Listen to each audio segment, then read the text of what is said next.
এটা এটা একটা মেয়া করে আল্লাহ জেটকার মাল সেটি গেছে আল্লাহ আর যেন ফেরত না আসে। কারণ মুদিরও বউ নেই, শেখ হাসিনারও স্বামী নেই, ওরা বুড়া মানুষ লাড়িয়া ছেড়া খাক। জোরে কোন কথা ঠিক না? ওরা তো আর কিছু করবার পারবি না, এখন লাড়িয়া ছেড়া খাক, শালারা যেন ফেরত না আসে।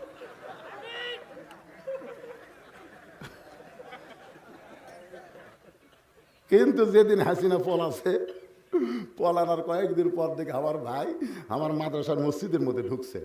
মানে আমার বাপ মায়ের কবর আছে, কবরের কাছে আগে কানলো, কান্দার পরে মসজিদের মধ্যে ঢুকছে। আমি উপরতলার থেকে সিডি ক্যামেরা আছে, কিরে আমার ভাই তো দেখা যায় ডাহা আওয়ামী লীগ ঢুকলে মসজিদ।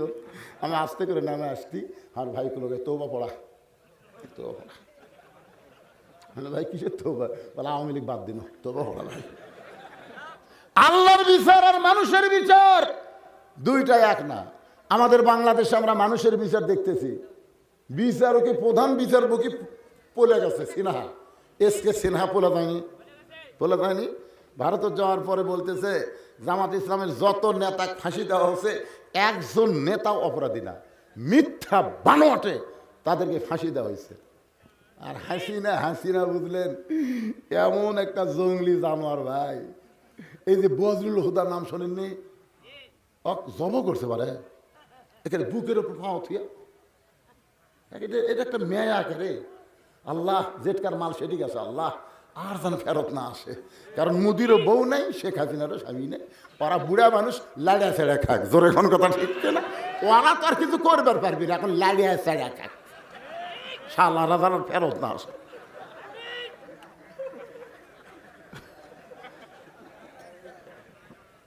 লিল্লাহে তাকবীর। আমরা চার ভাই, বুঝলেন, আমরা চার ভাই। আমার বড় ভাই ডাহা আওয়ামী লীগ, প্রাইমারি হেডমাস্টার ওই আওয়ামী লীগ। আর আমার ছোট দুই ভাই দুই কলেজের প্রফেসর, এরা হলো বিএনপি। আর আমি তো বুঝতেছেন। তো একদিন ঠিক আছে, একদিন মা আমাকে খাবার দিয়েছে, তো ওই মাছের মাথাটা মা আমাকে দিয়েছে। হুজুর মানুষ তো, তো আমি যখন মাথা নিয়ে খাবার চাচ্ছি তখন ভাই করছে খা, ভালো করে খা, পুলিশ ঘুরতেছে খা। মানে আমার ওয়াজ শুনে আমার ভাই চিন্তা করে যে কোনো সময় পুলিশ ধরবে, তো বলতেছে খা, ভালো করে খা, পুলিশ ঘুরতেছে। তখন আমি মাথার টুকরা আমার ভাই তুলে দিলাম, দিয়ে বললাম ভাই আপনি খান, কারণ আজরাইল ঘুরতেছে। যেই করে আজরাইল ঘুরতেছে আমার ভাই সুম করছে। আমি সুম করলেন কেন? পুলিশ ধরা আর আজরাইল ধরা কোনটার গুরুত্ব বেশি? কিন্তু যেদিন হাসিনা পলাছে, পলানোর কয়েকদিন পর দেখে আমার ভাই আমার মাদ্রাসার মসজিদের মধ্যে ঢুকছে। মানে আমার বাপ মায়ের কবর আছে, কবরের কাছে আগে কানলো, কান্দার পরে মসজিদের মধ্যে ঢুকছে। আমি উপরতলার থেকে সিডি ক্যামেরা আছে, কিরে আমার ভাই তো দেখা যায় ডাহা আওয়ামী লীগ ঢুকলে মসজিদ। আমি আস্তে করে নামে আসছি, আমার ভাইগুলোকে তৌবা পড়া, তৌবা পড়া। মানে ভাই কিসের তৌবা? বলে আওয়ামী লীগ বাদ দিন, তৌবা পড়া ভাই। আমি আমার বাপ মার সামনে, কবরের সামনে আমার ভাইয়ের তৌবা পড়ালাম, পড়ে বললাম ভাই তৌবা তো করে আওয়ামী লীগ বাদ দিলেন, কিন্তু এখন যোগ দিবেন কার? তোরটা তো যাওয়া যাবি না রে, তোরা তো ক্ষমতাত গেলে নামাজ কায়েমের বিল পাস করবো, আমি তো ফজর নামাজ ঠিক মতো পড়া পারি না, কি বিল। এখন আমার বড় ভাই বিএনপির যোগ দিছে। তার মানে বোঝা গেল আমরা এখানে যতই আছি আমরা ভাই ভাই, কেউ বিএনপি, কেউ আওয়ামী লীগ, কেউ জামাত। জোরে কোন কথা ঠিক কিনা? ভাইজান একটু বসেন ময়না ভাই, কারণ এমন জায়গা তো আজ নিয়ে যাচ্ছি বুঝলেন এই সময়। কি বুঝতেছে? আসসালামু আলাইকুম ওয়া রাহমাতুল্লাহি ওয়া বারাকাতুহু।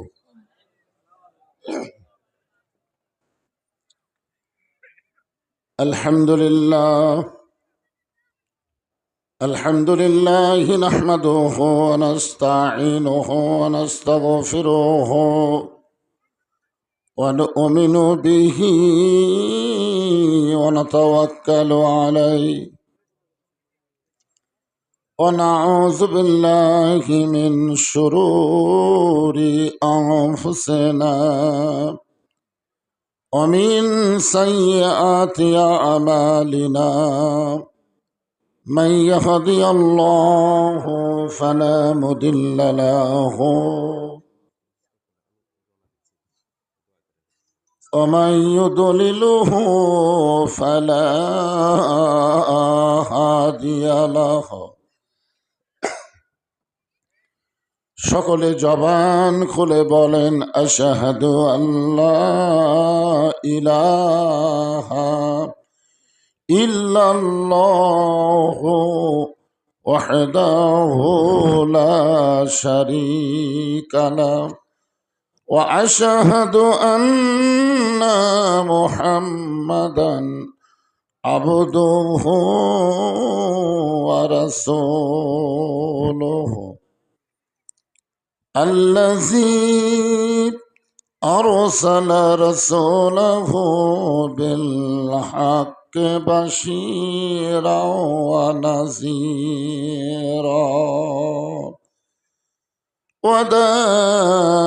وداعيا إلى الله بإذنه وسراجا منيرا فقد قال الله تعالى في كلامه المجيد والفرقان الحميد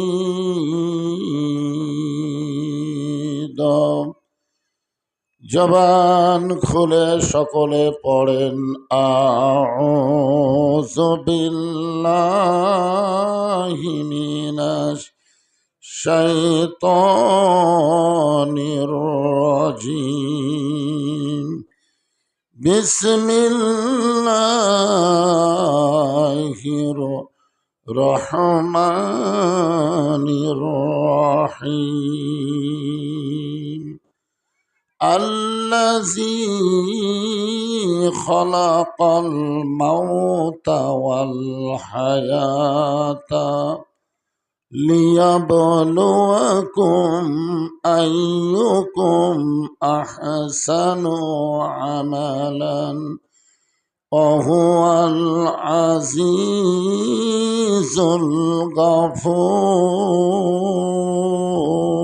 الغفور إن الله وملائكته يصلون على النبي يا أيها الذين آمنوا صلوا عليه وسلموا تسليما اللهم صل على محمد وعلى آل محمد كما صليت على إبراهيم وعلى آل إبراهيم إنك حميد مجيد اللهم بارك على محمد وعلى آل محمد كما باركت على إبراهيم وعلى آل إبراهيم إنك حميد مجيد لا إله إلا الله আল্লাহর জিকির করতে অলসতা করতে নাই জবান খুলে লা ইলাহা ইল্লাল্লাহ লা ইলাহা চাঁদ শুরু যারা গ্রহ তারা আল্লাহ নামের পাগল পারা চাঁদ শুরু যারা গ্রহ তারা আল্লাহ নামের পাগল পারা আমার আল্লাহ নামের এতই দয়া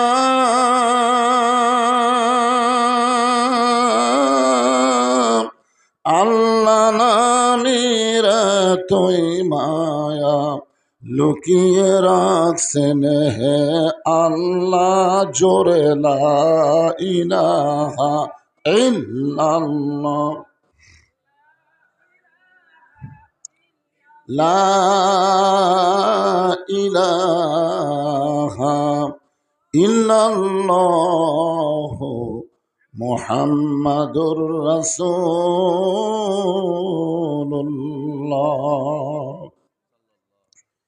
রাসূলের মহব্বতে সকলেই বলবো সাল্লাল্লাহু আলাইহি ওয়াসাল্লাম।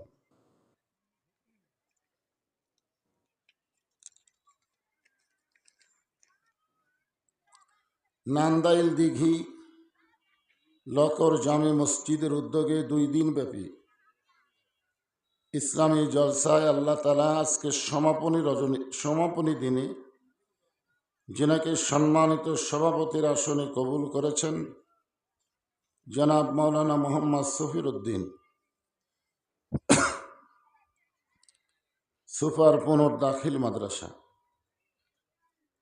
আজকের এই মাহফিলের সম্মানিত প্রধান অতিথি, সম্মানিত বিশেষ অতিথিবৃন্দ, সম্মানিত ওলামাই কেরাম, সম্মানিত আল্লাহর বান্দারা, আমার সামনে যেনারা বসে আছেন,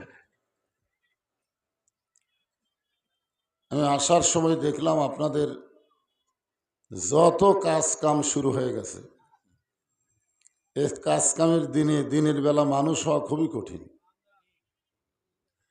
আপনারা সমস্ত কাজ কামের মায়াকে অন্তর থেকে বের করে আজকের এই দিনের বেলায় তাফসিরুল কোরআন মাহফিলে উপস্থিত হয়েছেন।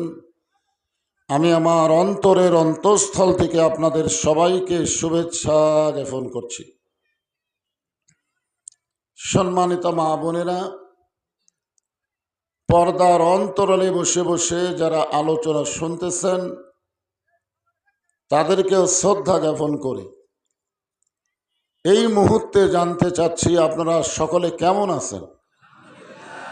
আলহামদুলিল্লাহি রব্বিল আলামিন। জি আলহামদুলিল্লাহ।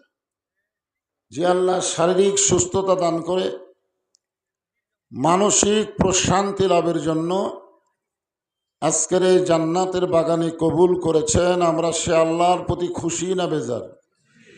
তাহলে জবান খুলে সমস্বরে সকলে বলবো রব্বানা লাকাল হামদ হামদান কাসীরান তাইয়িবান মুবারাকান ফীহি।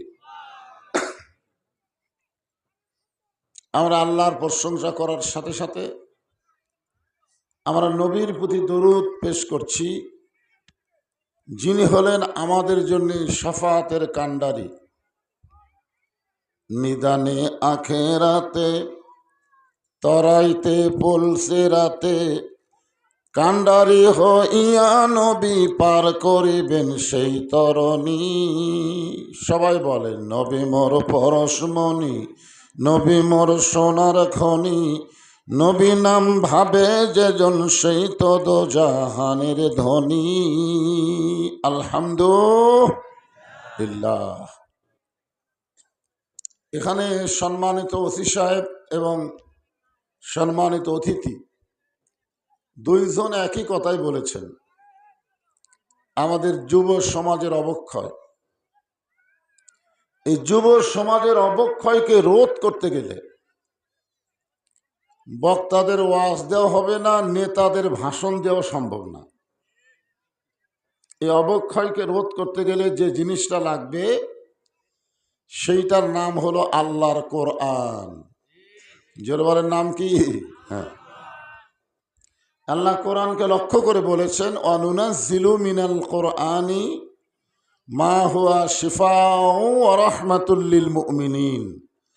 মুমিনদের যাবতীয় রোগের ঔষধের শিফা হিসাবে আল্লাহ তাআলা এই কোরআনকে নাজিল করেছেন।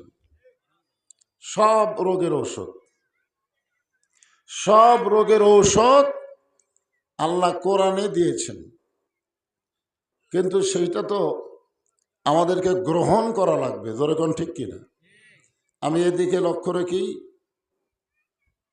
পবিত্র কালামুল্লাহ শরীফের সূরা মুলকের 2 নম্বর আয়াত আপনাদের সামনে আলোচনা করার নিয়ত করেছি। এখানে আল্লাহ বলতেছেন, আল্লাযী খালাকাল মাউতা ওয়াল হায়াতা, মৃত্যু এবং হায়াতের স্রষ্টাকে। আরো জোরে বলেন, লিয়াবলুয়াকুম, তোমাদেরকে পরীক্ষা করা হবে। আইয়ুকুম আহসানু আমালা, সুন্দর আমলের পরীক্ষা। আপনাদের কাছে আমার প্রশ্ন হলো, সুন্দর আমল যদি আমরা করতে চাই, তাহলে বর্তমান যে সংবিধান আছে, বর্তমান যে আইন দিয়ে বাংলাদেশ চলতেছে, এইটা দিয়ে কখনোই সম্ভব না। সুন্দর আমল করতে গেলে আল্লাহর কোরআনের সুন্দর সংবিধান আমাদের সমাজে চালু করা দরকার। ধরে কোন ঠিক কিনা? হ্যাঁ, এই সুন্দর আমল করতে গেলে সুন্দর একটা পরিবেশ লাগবে। সুন্দর একটা পরিবেশ যদি আমরা তৈরি করতে চাই, সুন্দর একটা সমাজ লাগবে। এই যে ছেলেগুলো মদ খায়, ছেলেগুলো অ্যান্ড্রয়েড মোবাইল নিয়ে ঘোরে, মেয়েরাও ঘোরে, এইগুলো সাইজ করবার গেলে সুন্দর একটা সমাজ লাগবে। ধরে এখন কি লাগবে? হ্যাঁ, সুন্দর একটা সমাজ যদি আপনারা তৈরি করতে চান, তাহলে সুন্দর একটা রাষ্ট্র লাগবে। কারণ রাষ্ট্র থেকে যখন কোনো আইন করে, তখন মানুষ কিন্তু মানতে বাধ্য হয়ে যায়। যখন কথা ঠিক কিনা? সুন্দর একটা রাষ্ট্র যদি তৈরি করতে চাই, তাহলে সুন্দর একটা সংবিধান লাগবে। সেই সুন্দর সংবিধানের নামই হচ্ছে আল্লাহর কোরআন। আল্লাহ রাসূলকে যিনি হত্যা করার জন্য নাঙ্গা তরবারে হাতে নিয়েছিলেন, তার নাম হচ্ছে হযরত উমর। জোরে বলেন, নাম কি? হযরত উমর। আপনারা বলেন তো, হযরত উমর যে এত বড় মাস্তান থেকে, গুন্ডা থেকে এত ভালো হলেন কিসের পরশে? আল্লাহর কোরআনের পরশে। তিনি মসজিদের মেম্বরে বসে, যখন তিনি অর্ধ পৃথিবীর খলিফা, খুব খেয়াল করবেন, মসজিদের মেম্বরে বসে নিজের গালে নিজে চড় মারতেছেন। ডান হাতে ডান গালে, বাম হাতে বাম গালে চড় মারতেছেন। নিজেই নিজের গালে চড় মারে। এমন সময় ওসমান গনি বলতেছে, আমির আল মুমিনিন, আপনি কি পাগল হয়ে গেলেন? নিজের গালে নিজে চড় মারতেছেন, কারণ কি? ওমর ফারুক বলতেছে, ওসমান, এই মেম্বরে বসার পরে মিন শাররিল ওয়াসওয়াসিল খান্নাস, প্রত্যেকটা মানুষের মধ্যে একটা খান্নাস আছে। খান্নাস বোঝেন?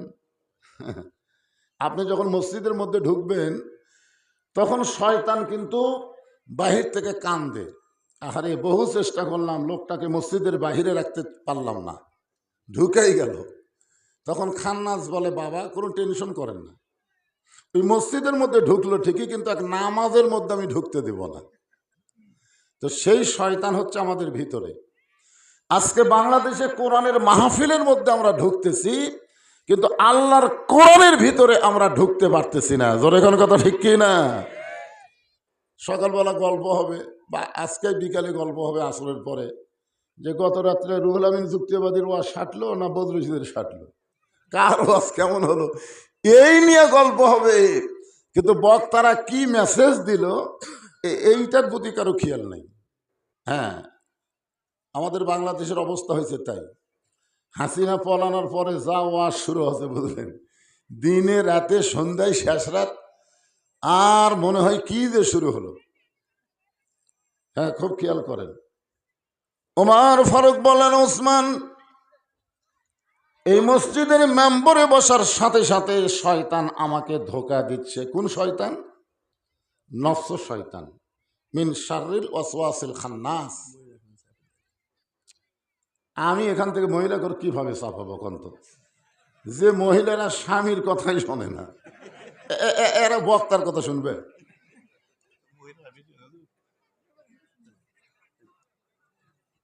মায়ের, মানে আপনাকে তো আলু তোলা কাম, আলু ট্রাকে তোলার কাম, বহু কাজ আপনাদের আছে। এজন্য পুরুষ মানুষ কম হয়েছে, কিন্তু মহিলারা খুব বেশি। ওরা আটতেইছে না, মনে হয় ওদের কোনো কামই নাই। কিন্তু বুঝলেন, আপনাদের প্যান্ডেল আবার এত বড়, ওরে বাবা রে, আমি প্যান্ডেলের মধ্যে ঢুকে চিন্তা করলাম এই প্যান্ডেলের মানুষ ভরবি, এরা খাইয়া কাম পাইনি, এত বড় প্যান্ডেল করছে। রাত্রে কাম ছিল, দিনের বেলা ভরবে, কিন্তু কখন ভরবে যখন আমার সময় শেষ।